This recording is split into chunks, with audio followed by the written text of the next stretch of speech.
5টা, প্রত্যেক চোয়ালের অর্ধেক অংশে 5টা করে দাঁত থাকে, যেটা অপ্রাপ্তবয়স্কদের বা বেবি টিথ বলে। সেটা কি? ইনসিজর, ক্যানাইন, প্রিমোলার আর মোলার, এই 4 ভাগে ভাগ করতে পারি আমি দাঁতগুলোকে, তাই না? ইনসিজর থাকে কয়টা অর্ধেক অংশে? 2টা। ক্যানাইন থাকে কয়টা? 1টা। প্রিমোলার দাঁত থাকে কয়টা? 1টাও থাকে না। আর মোলার দাঁত থাকে কয়টা? 2টা। এই হচ্ছে এক অর্ধেক অংশের হিসেব। 2 আর 1 3 আর 2 5। এইভাবে প্রত্যেকটা অর্ধেক অংশে 5টা করে দাঁত থাকে। তাহলে টোটাল থাকে উপরের চোয়ালে 10 আর নিচের চোয়ালে 10, মোট 20। এখন অনেক সময় এইখান থেকে এমসিকিউ দিতে পারে।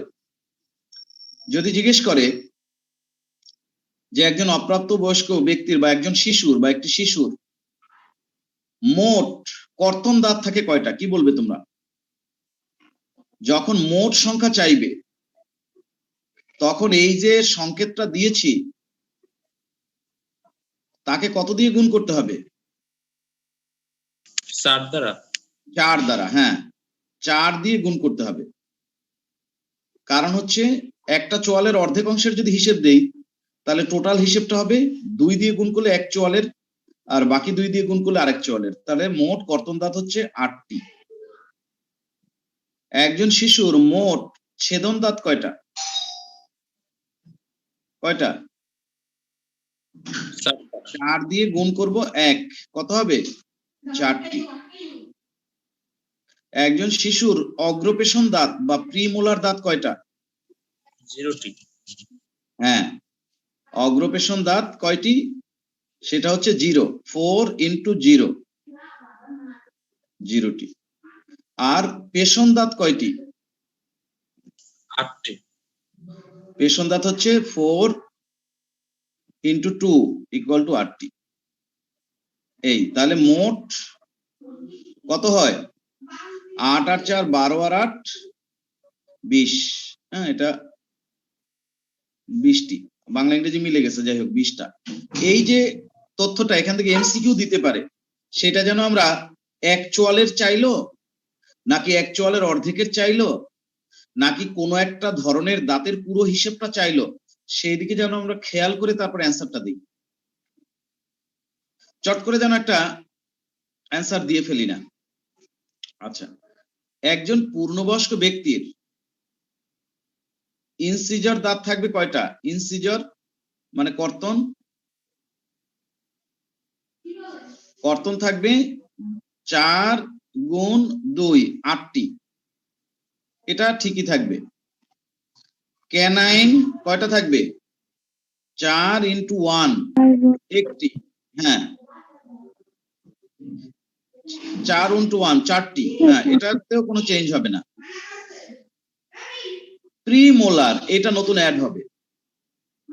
প্রিমোলার থাকবে কয়টা? এক এক মারির অর্ধেক অংশে 2টা করে গজাবে, তাহলে 4 × 2 8টি। এই আইটেমটা নতুন আসছে, এই আইটেমটা বাচ্চাদের ছিল না। বাচ্চাদের কিন্তু প্রিমোলার দাঁত থাকে না। আচ্ছা, মোলার বাচ্চাদেরও ছিল, কিন্তু বাচ্চাদের মোলার ছিল এক এক চোয়ালের অর্ধেক অংশে 2টা করে। কিন্তু এখন আমাদের পূর্ণবয়স্ক ব্যক্তির আরেকটা মোলার, লাস্ট মোলার যেটা ওয়াইজডম, ওটাও যুক্ত হয়েছে। তাই 4 × 3 = হচ্ছে 12টি। এখানে বাচ্চাদের মোলার থাকে একটা, আর আমাদের মোলার থাকে এক এক চোয়ালে, সরি, বাচ্চাদের মোলার থাকে 2টা করে এক এক চোয়ালে, এই যে মোলার 2টা। কিন্তু আমাদের আরেকটা ওয়াইজডম টিথ এর সাথে যুক্ত হলে মোলার হয়ে যায় আমাদের 3টা। তাহলে 3 × 4 = 12টি। এখন যোগ করলে কত হয়? 12 আর 8 20 আর 4 24 আর 8 32টি। এই হচ্ছে মোট হিসেব। তো আমি যেটা বলতে চাই, এই যে ICPM বড়দের ক্ষেত্রে হচ্ছে 2123 আর বাচ্চাদের ক্ষেত্রে হচ্ছে ICPM 2102। এটা যেন আমরা ভালো করে মনে রাখি। এটা হচ্ছে একটা চোয়ালের অর্ধেক অংশের হিসেব। আর এখান থেকে যদি কোনো একটা চোয়ালের কথা বলে দেয় যে ঊর্ধ্ব চোয়ালে কয়টা দাঁত থাকে কর্তন, বা ছেদন, অথবা নিম্ন চোয়ালে থাকে কয়টা কর্তন বা ছেদন, অথবা দেখা যাচ্ছে টোটাল কয়টা থাকে কর্তন বা ছেদন বা অগ্রপেশন বা পেশন। সেই তথ্যটা যেন এমসিকিউতে অ্যান্সার করার আগে আমরা একটু উপরের লাইনটা পড়ে নেই, কারণ ওরা এমনও হতে পারে যে একটা চোয়ালের অর্ধেকের হিসাব চাইতে পারে, একটা চোয়ালে ওই ওই ধরনের দাঁত মোট কয়টা থাকে সেটা চাইতে পারে, অথবা টোটাল ওই ধরনের দাঁত কয়টা থাকে সেটাও চাইতে পারে। সেটা যেন আমরা ভুল না করি, এইটার দিকে আমি দৃষ্টিপাত করার জন্য একটু কথা বললাম। আচ্ছা, এখন আরেকটা কথা যে বলেছিলাম, এই বাচ্চাদের যে 20টা দাঁত হয়, এই দাঁতগুলো কিন্তু সব ঝরে পড়ে, তাই না? এই টেবিলটা দেখো, এই যে বাচ্চাদের যে দাঁত 20টা, তার সবগুলোই ঝরে পড়বে, আবার নতুন করে গজাবে, যেটা গত ক্লাসেও আমি তোমাদের বলছিলাম। আবার দেখো, এই যে এই টেবিলটা, প্রত্যেকটা দাঁত পড়ে যাবে। দাঁত পড়া শুরু হবে কখন থেকে? এই যে 6 থেকে 7 মাস থেকে দাঁত পড়া শুরু হবে। এই দুইটা পড়বে সবার প্রথম। সরি, দাঁত আসবে, এটা হচ্ছে দাঁত আসার চিত্র। দাঁত আসবে কখন সেটা দেখো। দাঁত আসতে শুরু করবে 6 থেকে 7 মাস থেকে শুরু করে, আর দাঁত উঠতে থাকবে উঠতে থাকবে, উপরে চলে নিচে চলে বিভিন্ন ভাবে। সর্বশেষ টাইম হচ্ছে এটা 25 থেকে 33 মাস, তার মানে 3 বছরের মধ্যে 6 থেকে 7 মাসের মধ্যে দাঁত ওঠা শুরু করবে। 33 মাস বা কারো 36 মাস, মানে 3 বছরের মধ্যে সব এই 20টা দাঁত ওঠা শেষ হয়ে যাবে। এর মধ্যে আবার উপরের চোয়াল আর নিচের চোয়ালে দাঁত ওঠার একটু টাইমিং এর ভেরিয়েশন আছে। যেমন এই কর্তনের এই মাঝখানের দুইটা, উপরের চোয়ালে ওঠে 7 থেকে 12 মাস বয়সে, কিন্তু নিচের চোয়ালে ওঠে 6 থেকে 10 মাস বয়সে। তারপরে আবার কর্তনের দুই পাশের দুইটা, আবার যে কর্তন তো মোট 4টা থাকে, এখানে আবার এই দুটাও কর্তন। মাঝখানের দুইটা কে বলা হয় সেন্ট্রাল ইনসিজার, আর দুই পাশের দুইটাকে বলা হয় লেটারাল ইনসিজার। এখন দুই পাশের এই দুইটা আবার আরেকটু দেরি করে ওঠে 9 থেকে 13 মাস বয়সে, বাট নিচের চোয়ালে আবার আরেকটু দেরি করে 7 থেকে 16 মাস বয়সে। তারপরে আবার এই যে কি বলা যায়, এই যে তোমার মোলার দুইটা, বুঝতে পারছো?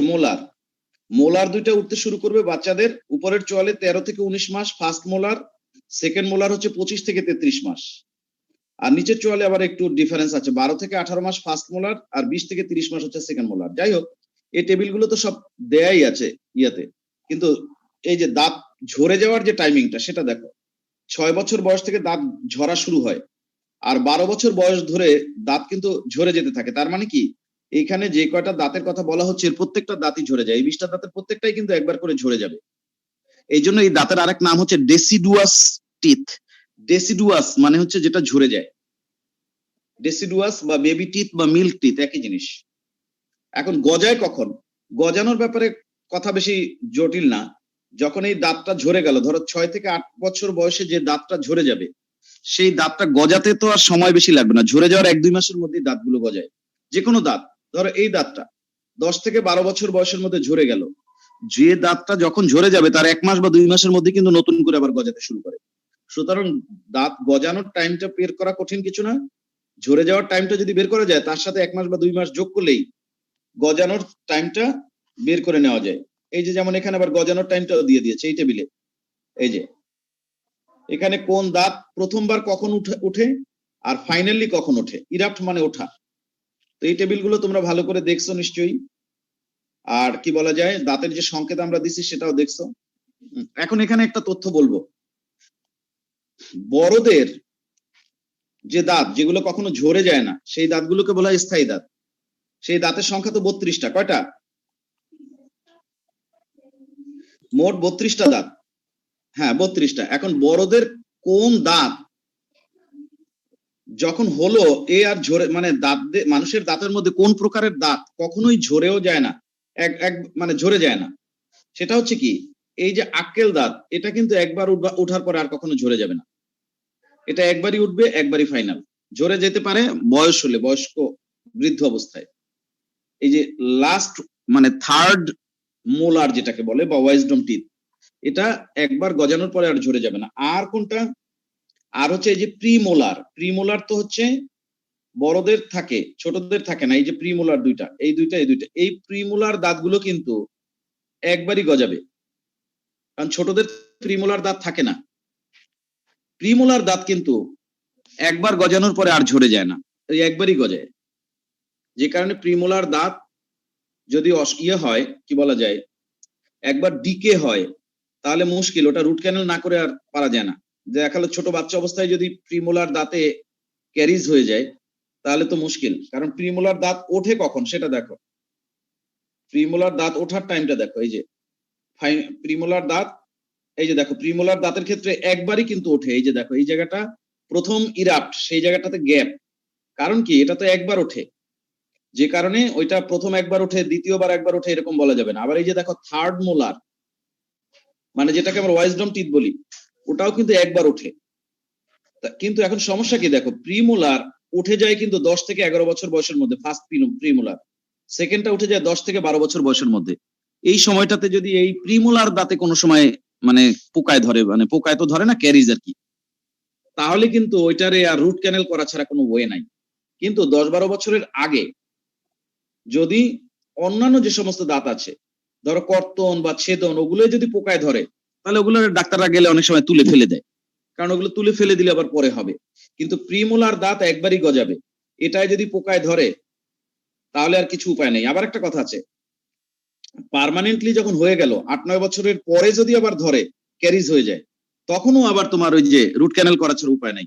কারণ ওইটা 8-9 বছরের মাথায় যেটা উঠে যাবে, একবার ঝরে যাওয়ার পরে সেকেন্ড টাইম যখন উঠবে, ওইটাতে যদি ক্যারিজ হয় তাহলে তো আর কি বলা যায়, রুট ক্যানেল করা ছাড়া উপায় নেই। এই তথ্যগুলো আমরা দেখতে থাকি, এই ফাঁকে আমি একটু নামাজ পড়ে আসি। তোমরা এগুলো একটু দেখতে থাকো, আর আমি নামাজটা পড়ে আসি। আজকে দাঁতের ছবি আঁকবো আমরা, ঠিক আছে? 5 মিনিটের মধ্যে আসতেছি আমি।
যাই হোক, তো আমরা দাঁতের সংখ্যা, তারপর হচ্ছে কি বলা যায়, ওটা নিয়ে আমাদের আর এখন কোনো কথা নাই, কনফিউশন নাই, ওটা আমরা একদম ভালো করে শিখে গেছি, তাই না? এটা নিয়ে কি আর কোনো কারো কথা আছে? দাঁতের সংখ্যা নিয়ে, আমাদের যে দাঁতগুলো থাকে বড়দের বা বাচ্চাদের, কথা নাই। এখন আমরা পড়বো দাঁতের গঠন। দাঁতের সংখ্যা নিয়ে কারো কোনো সে আছে যে এটা বুঝি নাই বা কিছু? হ্যালো, শুনতে পাচ্ছ? হ্যালো, জি স্যার, শোনা যায়। বলছি যে দাঁতের সংখ্যা নিয়ে কোনো কনফিউশন আছে কিনা? না স্যার, নাই, কোনো সমস্যা নেই। যে আমি দাঁতের এই সংখ্যাটা কিভাবে হলো, কয়টা কি বা কিছু, এটা বুঝলাম না। কিন্তু কোন দাঁত কোন সময় উঠে আসে, কোন সময় ঝরে যায়, প্রথম একবার দ্বিতীয় একবার, এই টাইমিং, এই চার্ট তোমাদের অত মুখস্থ করা লাগবে না, তোমাদের বইয়ে চার্ট নাই, শুধু সংখ্যাটা মনে রাখলেই চলবে। আচ্ছা, আরেকটা ব্যাপার, যদি প্রশ্ন আসে যে থেকোডন্ট দাঁত কাকে বলে, থেকোডন্ট কেন বলে, মানুষের দাঁতকে কেন থেকোডন্ট বলে, এটা কি বলেছি না বলিনি? জি স্যার, ওই যে ভিতরে হ্যাঁ, থাকে। যে দাঁতের বেশিরভাগটাই মাড়ির মধ্যে ঢুকানো থাকে, এই জন্য হচ্ছে থেকোডন্ট। আর ডাইফিওডন্ট বলেছি না বলি নাই? বলেছেন স্যার। কেন? জীবনে দুইবার দাঁত গজায়, এই জন্য, একবার গজায় আবার ঝরে যায় আবার গজায়, এই জন্য। আর হচ্ছে হেটেরোডন্ট কেন বলে, এটা কি বলেছি না বলি নাই? জি স্যার। একই চোয়ালে 4 রকমের দাঁত থাকে, বাচ্চাদের থাকে 3 রকম, আমাদের থাকে 4 রকম। তো এই ডিফারেন্ট টাইপ অফ দাঁত থাকে, এই জন্য হেটেরোডন্ট। হেটেরো মানেই হচ্ছে ডিফারেন্ট। তাহলে এগুলো সব হয়ে গেল। এবার আমরা যাব দাঁতের গঠন। আজকের আমরা পড়ার মুখ্য বিষয় হচ্ছে দাঁতের গঠন বা স্ট্রাকচার অফ টিথ। তো শুরু করছি, সবাই খাতা কলম নাও, আঁকো ছবিটা। যদি কেউ মনে করো রাফ আঁকবা তাও পারো, খুব একটা কঠিন ছবি না, সোজা ছবি। আচ্ছা, স্ট্রাকচার দিয়ে লেখো। আজকের পড়ার বিষয় হচ্ছে দাঁতের গঠন। ঠিক আছে, আমরা আসলে মেইনলি মরফোলজি এবং অ্যানাটমি দুইটাই পড়বো, তবে খুব সিম্পলি পড়বো, বেশি মানে ভাস্ট ওয়েতে পড়বো না। বেশি ভাস্ট ওয়েতে পড়বা তোমরা হায়ার এডুকেশনে যখন দাঁত নিয়েই শুধু বিডিএস ডিগ্রি নিবা, তখন ব্যাচেলর অফ ডেন্টাল সার্জারি যখন পড়বা তখন। আচ্ছা, আমরা একটা দাঁতের ছবি আঁকবো। নানা রকম 4 রকমের তো দাঁত আছে, এর মধ্যে আমরা এখন পেষণ দাঁতের ছবি আঁকবো। একটা পেষণ দাঁতের ছবি আঁকতে চাচ্ছি আমরা। আমার সাথে সাথে তোমরাও আঁকো, খুব কঠিন করে আঁকবো না, আমরা সোজা করেই আঁকবো।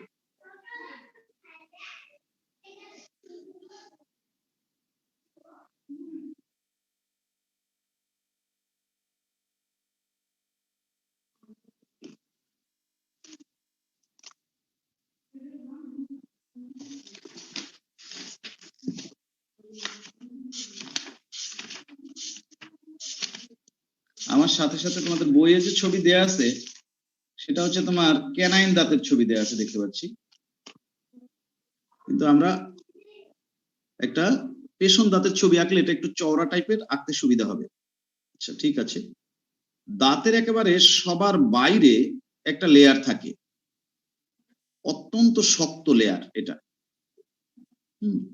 এটা মনে করো সেই লেয়ারটা। এই শক্ত লেয়ারটাকে বলে ডেন্টিন, সরি এনামেল। এনামেল কি যে হয়েছে আমার, শক্ত এই লেয়ারটাকে বলে এনামেল। দাঁতের একদম শক্ত বাইরে যে লেয়ারটা থাকে এটাকে বলা হয় এনামেল। সরি, ডেন্টিন হচ্ছে তার নিচেরটা, এনামেল। সবার বাইরে যে দাঁতের লেয়ারটা থাকে এটাকে বলা হয় এনামেল। আচ্ছা, গেল এটা। এনামেলের নিচে যে লেয়ারটা থাকে সেই লেয়ারটার নামই হবে ডেন্টিন। তবে এই লেয়ারটার মাঝে আবার একটা ফাঁকা স্থান থাকে।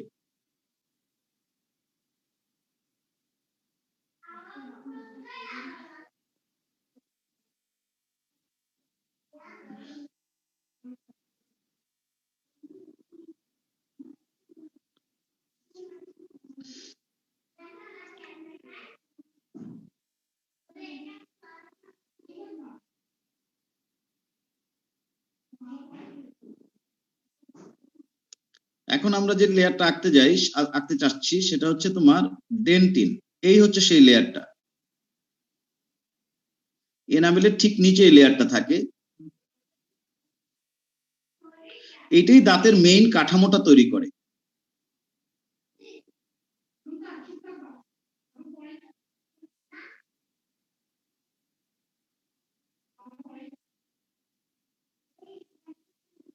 এই কিন্তু এর মাঝখানে কিন্তু আমি একটা জায়গা ফাঁকা রাখছি, এই উপরে এটাও ডেন্টিন আর নিচে এটাও ডেন্টিন, এটাও ডেন্টিন লেয়ার, এই টোটালটাই ডেন্টিন, কিন্তু মাঝখানে একটা জায়গা ক্যানেলের মতো ফাঁকা, ওইটাকে বলে পাল্প ক্যাভিটি। ডেন্টিনের মধ্যে একটা ক্যানেল থাকে যেটা পাল্প ক্যাভিটি নামে পরিচিত, সেটা আমি দেখাচ্ছি। এই যে পাল্প ক্যাভিটি, এটার মধ্যেই থাকে স্নায়ুর তন্তু এক ধরনের, আর শিরা আর ধমনী, আর থাকে এক ধরনের পাল্প নামক স্নেহ জাতীয় পদার্থ। এই পাল্প নামক স্নেহ জাতীয় পদার্থ থাকে, এই জন্যই এটার নাম হয়েছে পাল্প ক্যাভিটি।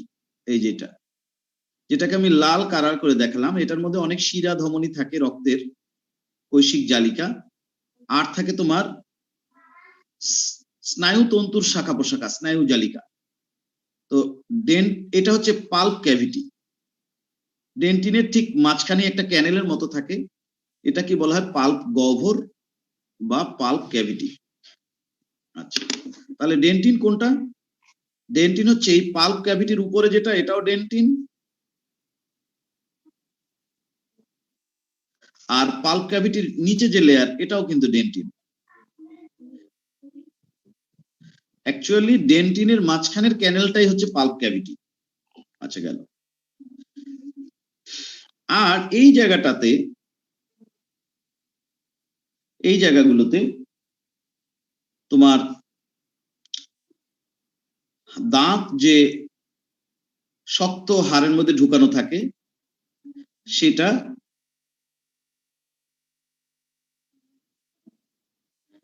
আমাদের, এটাকে আমরা বলবো গাম বা মাড়ি।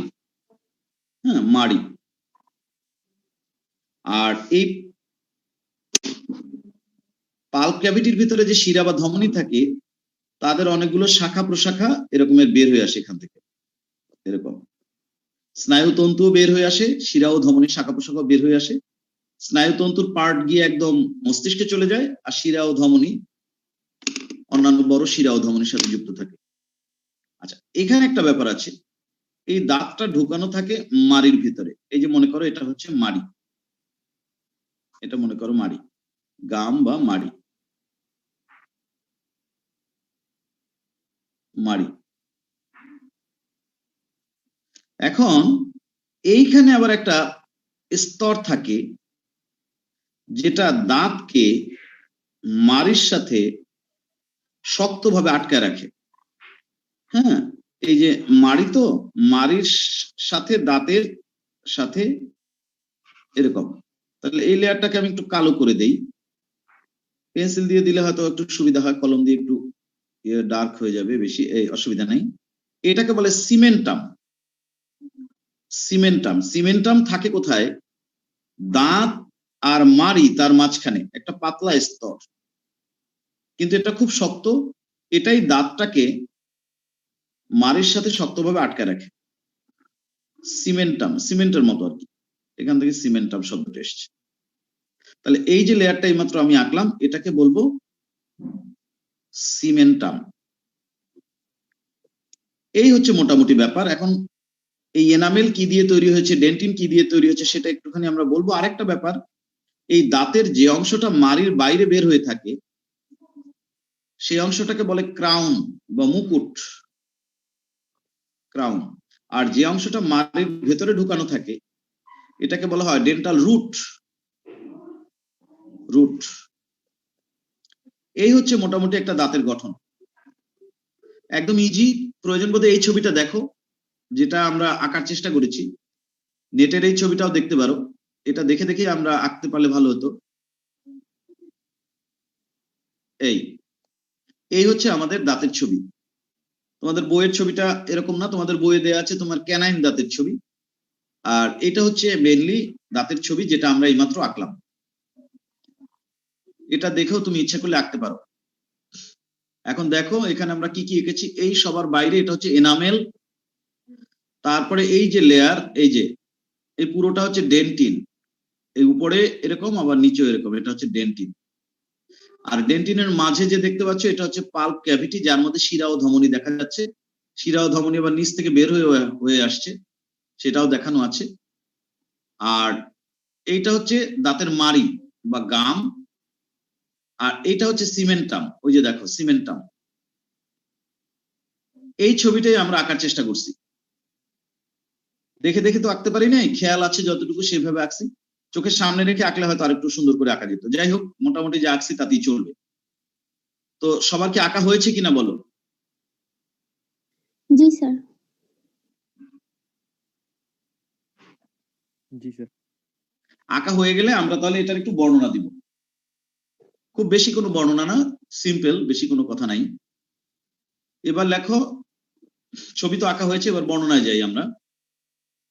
ছবি এটা চোখের সামনে থাকুক, আমি যখন লাগবে খাতায় আমার যেটা লেখা লাগবে আমি লিখবো। এই ছবিটা চোখের সামনে থাকুক, আঁকা ছবি খাতায় আছে, আর ডিসপ্লেতে এই ছবিটা থাকুক।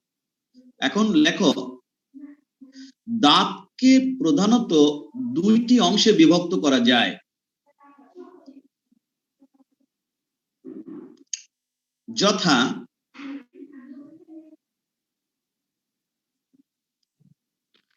ক্রাউন বা মুকুট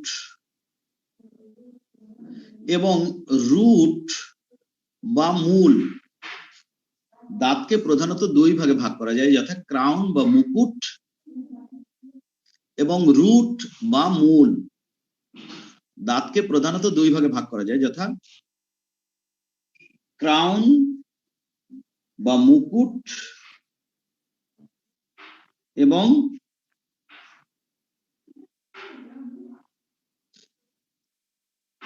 রুট বা মূল। লিখছ? তবে অনেকে আবার এই ক্রাউন আর রুট তার মাঝখানের এই জায়গাটাকেও আবার একটা আলাদা নাম দেওয়ার চেষ্টা করেছে, সবাই না, কেউ কেউ বলেছে এই জায়গাটাকে বলা হয় নেক, নেক বা গ্রীবা। মানে উপরে হচ্ছে মুকুট আর নিচে হচ্ছে রুট, তার জয়নিং যে জায়গাটা ওটাকে বলা হয় নেক। অনেক সময় বলা হয়, আবার এই যে ছবিটা সামনে আছে এখানে কিন্তু বলা নাই, না বললেও তেমন কিছু আসে যায় না। প্রধানত দুইটা অংশ, উপরের যে অংশটা মাড়ির বাইরে দেখা যায় সেটা ক্রাউন। আচ্ছা, সেটা এখন বলবো। লেখো, দাঁতের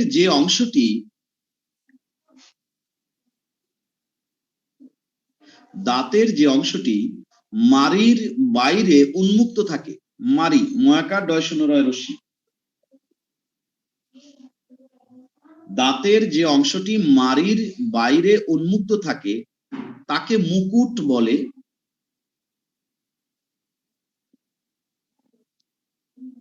দাঁতের যে অংশটি মাড়ির বাইরে উন্মুক্ত থাকে তাকে মুকুট বলে, এবং যে অংশটি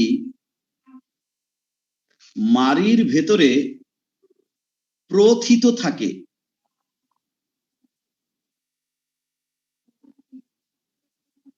তাকে রুট বলে বা মূল বলে।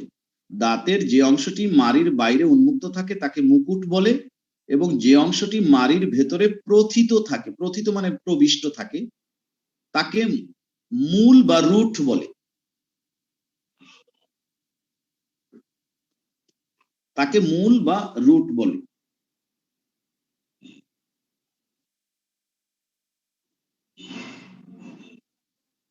লিখছ? জি স্যার। সাথে লেখো, এই যে জায়গাটা দেখো, এটা তো হচ্ছে মাড়ি। এই মাড়ির একদম শেষ, এই যে ভেতরে এই যে গর্তটার মধ্যে এই শিকড়টা ঢুকানো থাকে চোয়ালের ভেতরে, কিন্তু মাড়িটা একটু উপরের দিকে, তারপরে একদম গভীরে যখন নিচের দিকে চলে যায় সেটা একদম চোয়াল থেকেই মাড়িটা উৎপন্ন হয়। এই যে গর্তটা, যে গর্তের ভেতরে এই মূলের শেষ প্রান্তটা প্রবিষ্ট থাকে, এটার আবার একটা নাম আছে, এটাকে বলা হয় অ্যালভিওলাস। সেই কথাটা আমি এখন বলবো, অ্যালভিওলাস। লেখো, মূলের শেষ প্রান্ত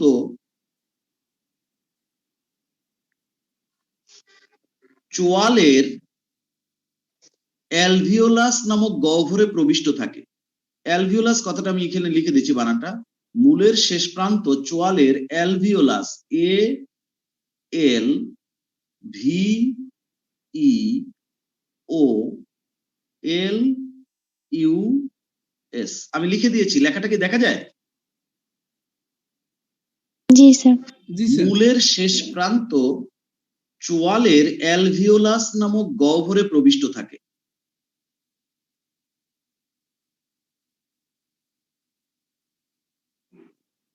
মূলের শেষ প্রান্ত চোয়ালের অ্যালভিওলাস গহ্বরে প্রবিষ্ট থাকে।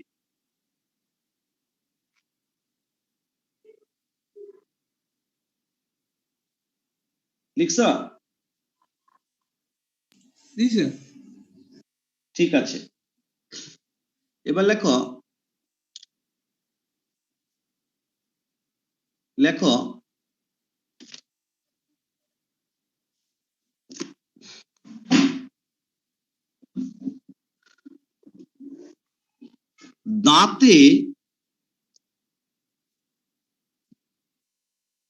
দাঁতের লেখো, র লাগিয়ে দাও, দাঁতের বাইরে থেকে ভেতরে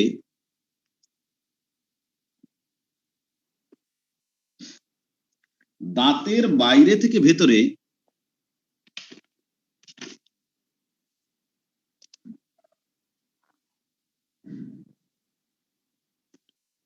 নিম্নলিখিত স্তরগুলি পাওয়া যায়।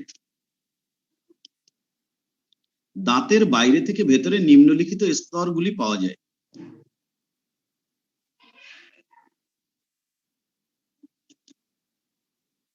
Number 1, enamel. দাঁতের বাইরে থেকে ভেতরে নিম্নলিখিত স্তরগুলি পাওয়া যায়। নাম্বার 1 লেখো এনামেল।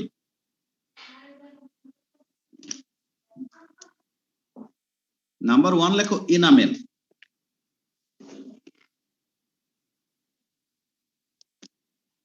লেখো হাইফেন দিয়ে লেখো দাঁতের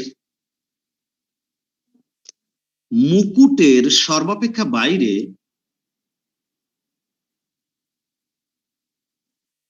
দাঁতের মুকুটের সর্বাপেক্ষা বাইরে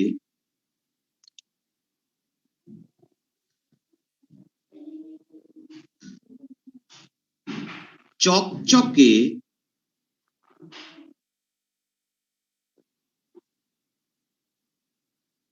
ও উজ্জ্বল সাদা বর্ণের চকচকে ও উজ্জ্বল সাদা বর্ণের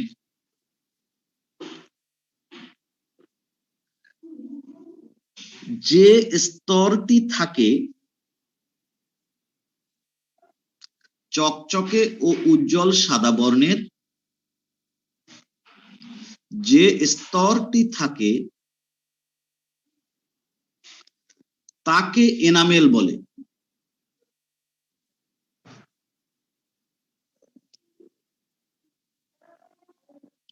তাকে এনামেল বলে। দাঁড়ি সাথে লেখো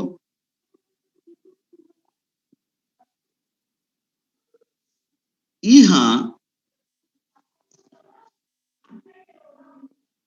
মানব দেহের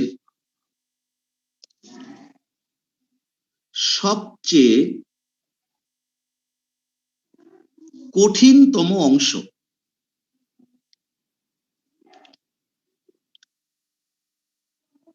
ইহা মানব দেহের সবচেয়ে কি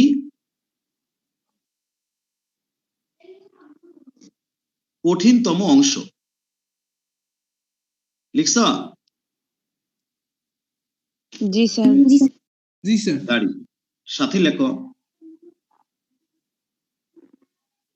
রাসায়নিক ভাবে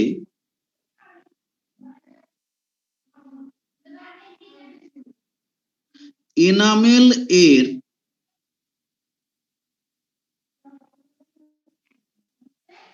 রাসায়নিকভাবে এনামেল এর 95 থেকে 98%, 95 থেকে 98%, রাসায়নিকভাবে এনামেল এর 95 থেকে 98% উপাদান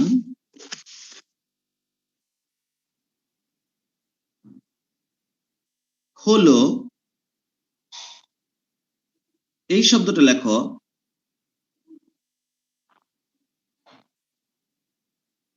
হাইড্রোক্সি অ্যাপেটাইট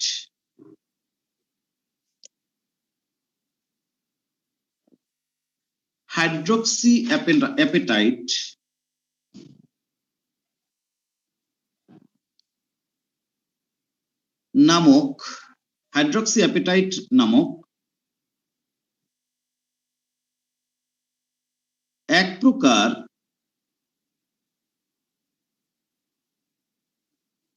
WTITE হ্যাঁ হাইড্রোক্সি অ্যাপেটাইট নামক এক প্রকার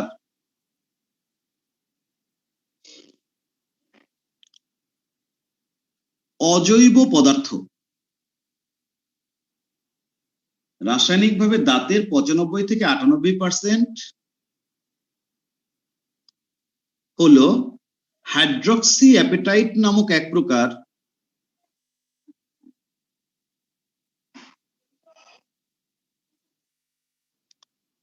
অজৈব রাসায়নিক পদার্থ। দাড়ি সাথে লেখো হাইড্রোক্সি অ্যাপেটাইট এর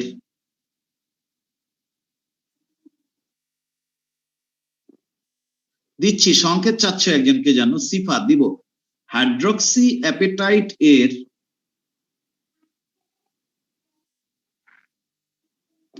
প্রধান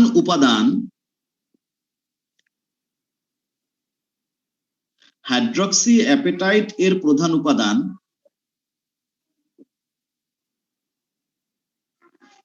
ক্যালসিয়াম ফসফেট।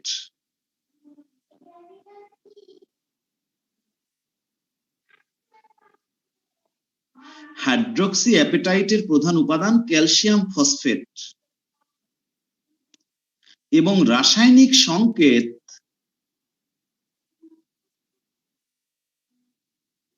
CA10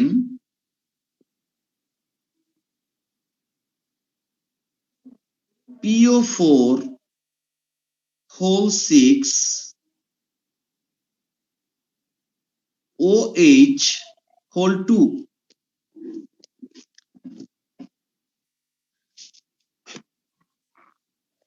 হাইড্রোক্সি অ্যাপেটাইটের প্রধান উপাদান ক্যালসিয়াম ফসফেট এবং রাসায়নিক সংকেত CA10 PO4 whole 6 OH whole 2।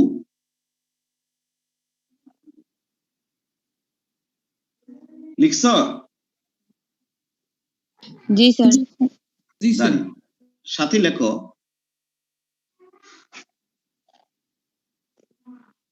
এছাড়াও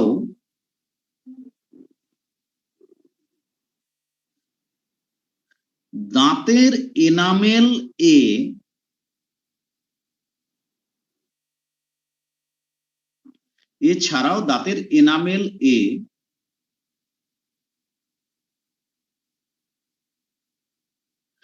খুব সামান্য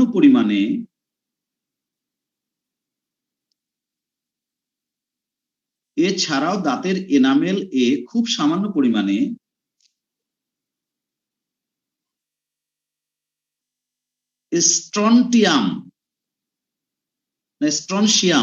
স্ট্রনশিয়াম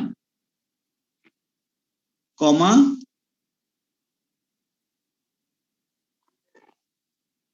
ম্যাগনেসিয়াম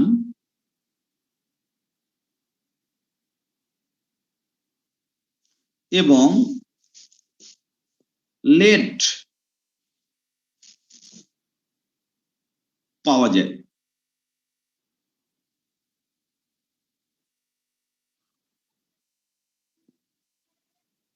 স্ট্রনশিয়াম, ম্যাগনেসিয়াম এবং লেড পাওয়া যায়।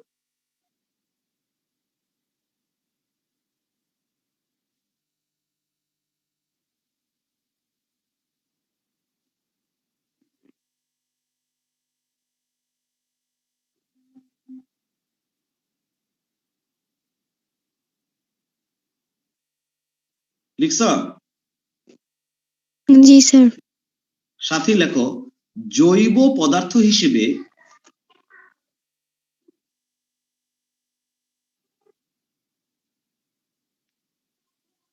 খুব সামান্য পরিমাণে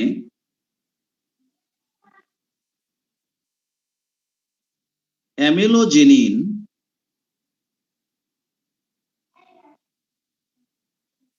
এবং এনামেলিন প্রোটিন পাওয়া যায়। জৈব পদার্থ হিসেবে খুব সামান্য পরিমাণে অ্যামেলোজেনিন এবং এনামেলিন প্রোটিন পাওয়া যায়।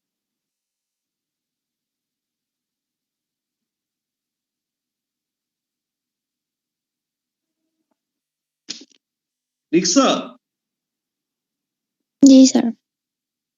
আমরা এতক্ষণ এনামেল স্তর নিয়ে লিখলাম, এবার লেখো 2 ডেন্টিন।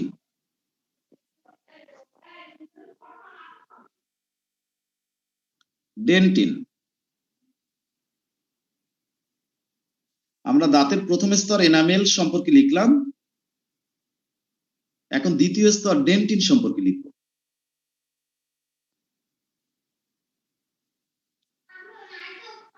লেখো এনামেল স্তরের ঠিক নিচেই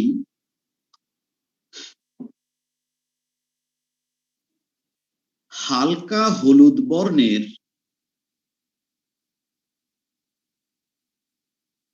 এনামেল স্তরের ঠিক নিচেই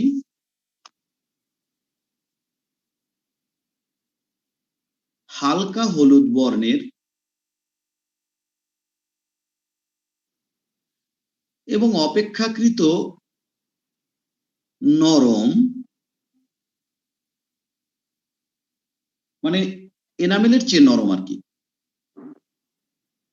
এনামেলের ঠিক নিচে হালকা হলুদ বর্ণের এবং অপেক্ষাকৃত নরম যে স্তরটি থাকে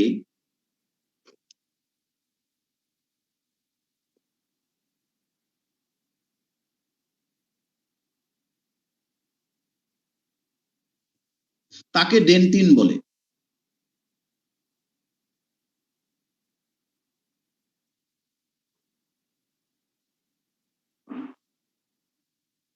এই স্তরে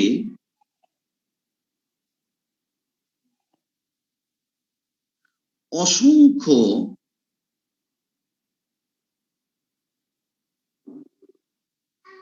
সরু ছিদ্র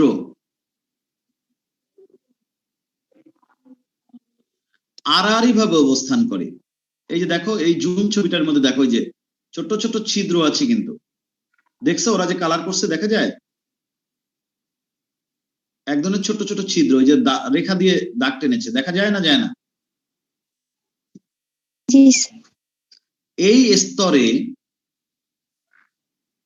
অসংখ্য সূক্ষ্ম ছিদ্র আড়াআড়ি ভাবে অবস্থান করে, বা সূক্ষ্ম নালীও বলতে পারো, আড়াআড়ি ভাবে অবস্থান করে, যাদেরকে ক্যানালিকুলি বলে। ক্যানালিকুলি শব্দটা লিখে দিচ্ছি আমি,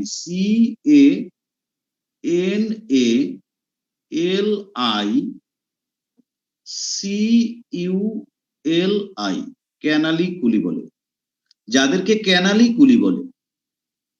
এই স্তরে অসংখ্য সূক্ষ্ম ছিদ্র আড়াআড়ি ভাবে অবস্থান করে, যাদেরকে ক্যানালিকুলি বলে।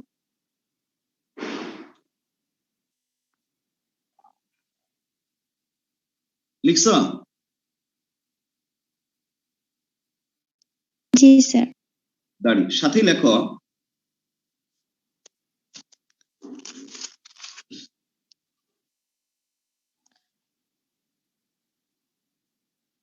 ডেন্টিন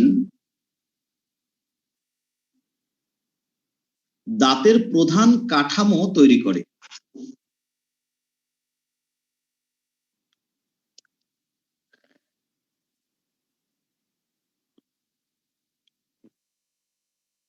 এর মাঝে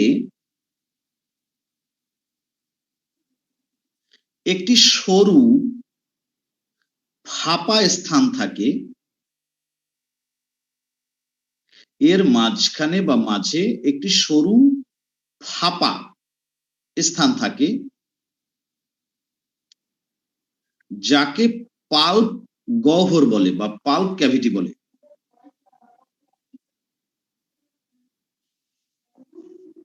এর মাঝখানে একটি সরু ফাঁপা গহ্বর থাকে যাকে পাল্প গহ্বর বলে।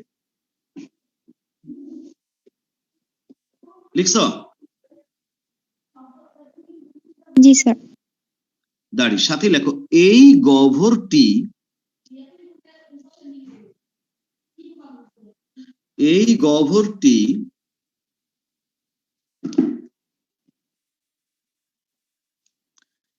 পিইউএলপি পাল্প নামক এক প্রকার স্নেহ জাতীয় পদার্থ। এই গহ্বরটি পাল্প নামক এক প্রকার স্নেহ জাতীয় পদার্থ এবং এই গহ্বরটি পাল্প নামক এক প্রকার স্নেহ জাতীয় পদার্থ এবং অসংখ্য স্নায়ু জালিকা ও রক্ত জালিকা দ্বারা পূর্ণ থাকে। এই স্তরটি অসংখ্য স্নায়ু জালিকা ও রক্ত জালিকা দ্বারা পূর্ণ থাকে।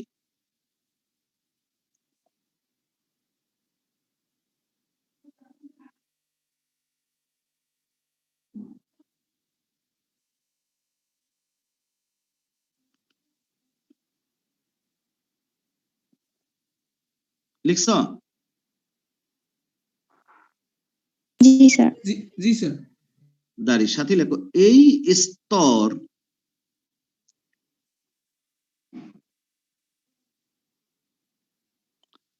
দাঁতে পুষ্টি সরবরাহ করে। অনেক সময় আমরা বলি না যে ক্যালসিয়াম জাতীয় খাবার বেশি খেলে আমাদের দাঁত শক্ত হয়। সেটা হয় কিভাবে? ক্যালসিয়ামটা আমাদের রক্তে অ্যাবজর্ব হয়ে মিশে গেলে সেই ক্যালসিয়াম রক্তের মাধ্যমে এই রক্ত জালিকার মাধ্যমে দাঁতের এখানে চলে যায়, সেখান থেকে ক্যালসিয়ামটা দাঁতের ভেতরে গিয়ে ডিপোজিট হতে থাকে। কিন্তু মজার বিষয় হচ্ছে আমরা যে পেস্ট ব্যবহার করি সেই পেস্টের মধ্যে যতই ক্যালসিয়াম থাকুক না কেন ওটা কিন্তু আসলে আমাদের ডেন্টিনের মধ্যে তেমন কোনো কাজে লাগে না, বা এনামেলের মধ্যে ওই ক্যালসিয়ামটা গিয়ে আসলে কোনো কাজে লাগে না। ওটা দাঁত পরিষ্কার করার কাজই করে। পেস্টের ভেতরে যাই উপাদান দেওয়া হোক দাঁত পরিষ্কার করার কাজ ছাড়া আর তেমন কিছু করতে পারে না। ওই অ্যাড যা দেয় ওগুলো বৈজ্ঞানিকভাবে প্রমাণিত না। এই স্তরটি দাঁতে পুষ্টি সরবরাহ করে।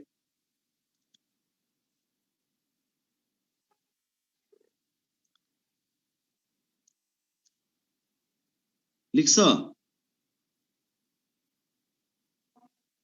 জি স্যার। দাঁড়ি সাথে লেখো মাড়ির অভ্যন্তরে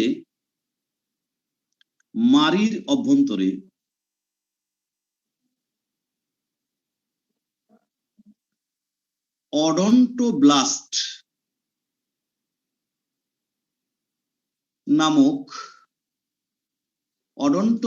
নামক কোষ থেকে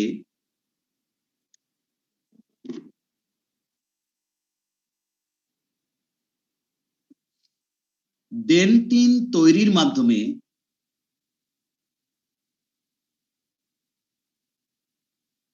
দাঁত সৃষ্টি হয়। দাঁতটা আসে কোত্থেকে? ওই মাড়ির ভিতরে এই বিশেষ কোষ থাকে, সেই এই ডেন্টিন তৈরি করতে থাকে অনবরত আর দাঁত তৈরি হতে থাকে। মাড়ির অভ্যন্তরে বিদ্যমান অডন্টোব্লাস্ট কোষ থেকে ডেন্টিন তৈরির মাধ্যমে দাঁত সৃষ্টি হয়। লিখতে পারছো? জি স্যার।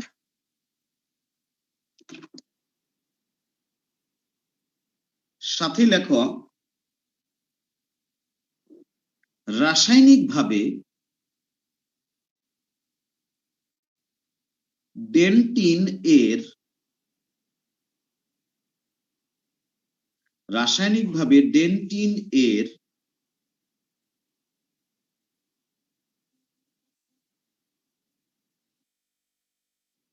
70 থেকে 72%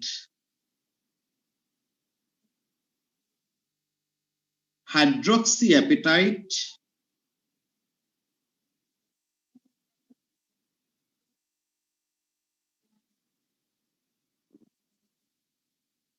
রাসায়নিকভাবে ডেন্টিন স্তরের 70 থেকে 72% হাইড্রক্সি অ্যাপিটাইট লিখছ? জি স্যার। 2 থেকে 5%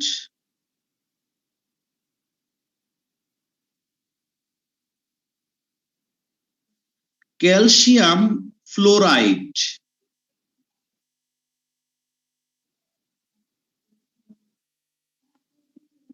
ক্যালসিয়াম ফ্লোরাইড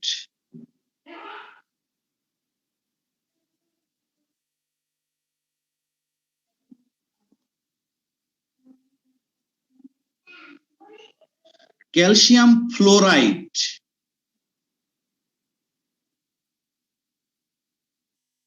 লিখছ? জি স্যার। 18 থেকে 20%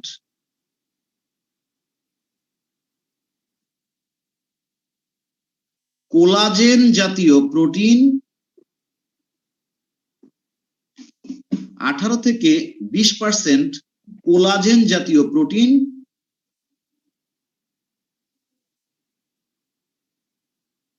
এবং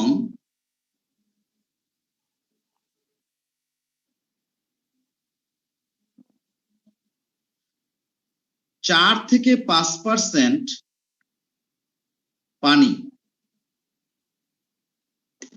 70 থেকে 72% হচ্ছে হাইড্রক্সি অ্যাপিটাইট, 2 থেকে 5% calcium fluoride. Sir calcium fluoride CaF2 হবে না? CaF2, জি স্যার। CaF2, হ্যাঁ ঠিক আছে। 18 থেকে 20% কোলাজেন এবং 4 থেকে 5% ওয়াটার বা পানি।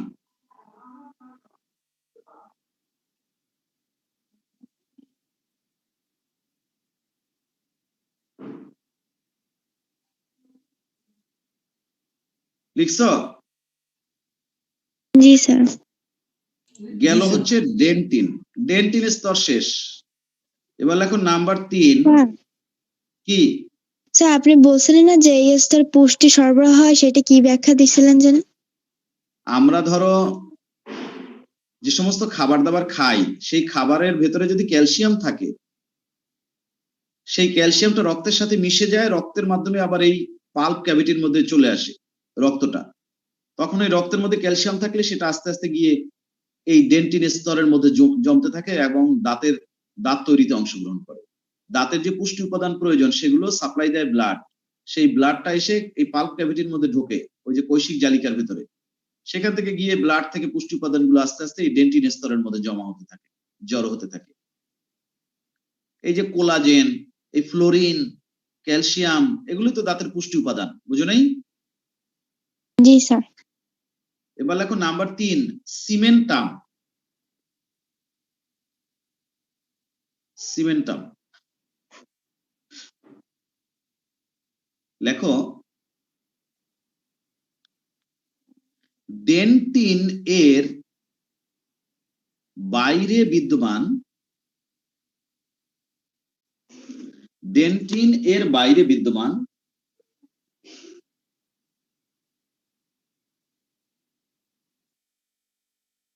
যে পাতলা ও শক্ত স্তর,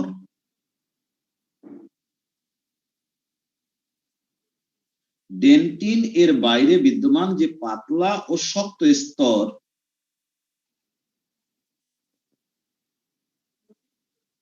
দাঁতকে মাড়ির সাথে শক্তভাবে বা দৃঢ়ভাবে আবদ্ধ রাখে, দাঁতকে মাড়ির সাথে দৃঢ়ভাবে আবদ্ধ রাখে। ডেন্টিন এর বাইরে বিদ্যমান যে পাতলা ও শক্ত স্তর দাঁতকে মাড়ির সাথে দৃঢ়ভাবে আবদ্ধ রাখে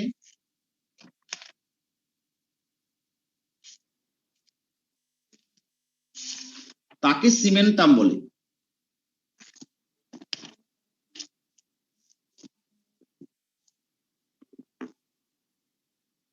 তাকে সিমেন্টাম বলে। এর 45 থেকে 50%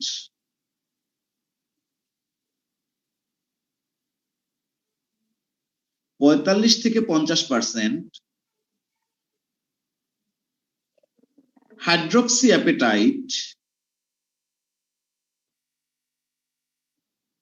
এই যে হাইড্রক্সি অ্যাপেটাইটের পরিমাণ আস্তে আস্তে কমছে।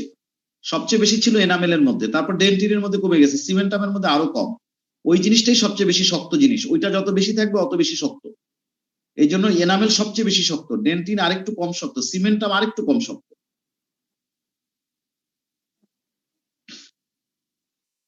লেখো এর 45 থেকে 50%, রাসায়নিকভাবে এর 45 থেকে 50% হাইড্রক্সি অ্যাপেটাইট, কমা 10 থেকে 15% ক্যালসিয়াম ফ্লোরাইড,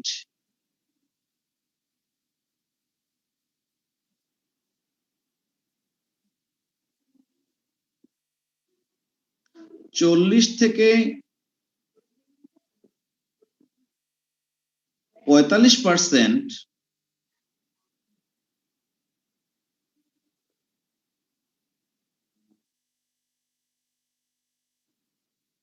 বিভিন্ন প্রকার প্রোটিন বা কোলাজেন জাতীয় প্রোটিন লিখতে পারো, বা বিভিন্ন প্রকার প্রোটিন লেখো।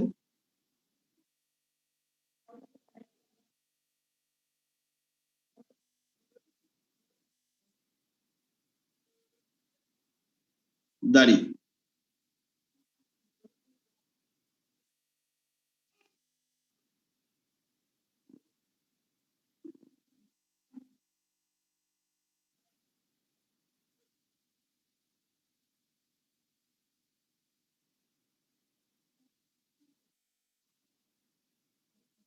বিভিন্ন প্রকার প্রোটিন লিখছ?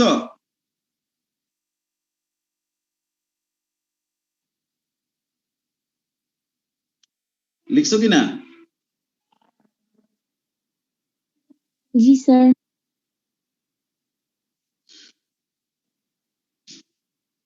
এই তো সিমেন্টাম লেখা শেষ। এর সাথে লেখো এই স্তরের সর্বাপেক্ষা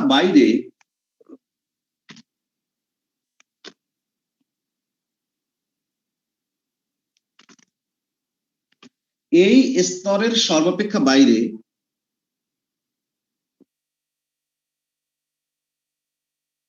পেরিওডেন্টাল নামক একটি পাতলা আবরণ থাকে। এই স্তরের সর্বাপেক্ষা বাইরে পেরিওডেন্টাল নামক একটি পাতলা আবরণ থাকে।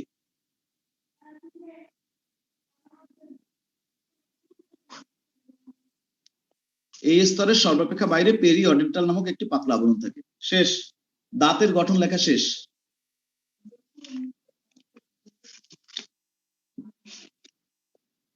তাহলে আজকে আমরা দাঁতের গঠন শেষ করলাম, দাঁতের প্রকারভেদ শেষ করলাম। নতুন আর কিছু এখন শুরু করতে চাই না। আমাদের এখন ফিরে যেতে হবে ওই যে পরিপাকের যে পদ্ধতি পড়েছিলাম, রাসায়নিক পদ্ধতি, সেইখানে। তবে আজকে আর ওখানে গেলাম না, আজকে এখানে শেষ করে দিলাম। পরের ক্লাসে আমরা ওই পরিপাকের যে কমন ক্লাসটা করে এসেছিলাম, মনে আছে? চিকাকা অ্যাট্রাইডাইকো অ্যামলাফকো এমিলাইয়াল ল্যামসো এমনিনিনি, মনে আছে? ওইটার যেগুলো বাকি আছে সেগুলো আমরা শেষ করব। ওইটার যেগুলো বাকি আছে সেটা আমরা পরের ক্লাসে শেষ করব। আর বড়জোর একটা বা দুইটা ক্লাসের মধ্যে চ্যাপ্টার শেষ হয়ে যাবে। সবাই ভালো থাকো, আল্লাহ হাফেজ। স্যার আসসালামু আলাইকুম। স্যার আসসালামু আলাইকুম। আসসালাম।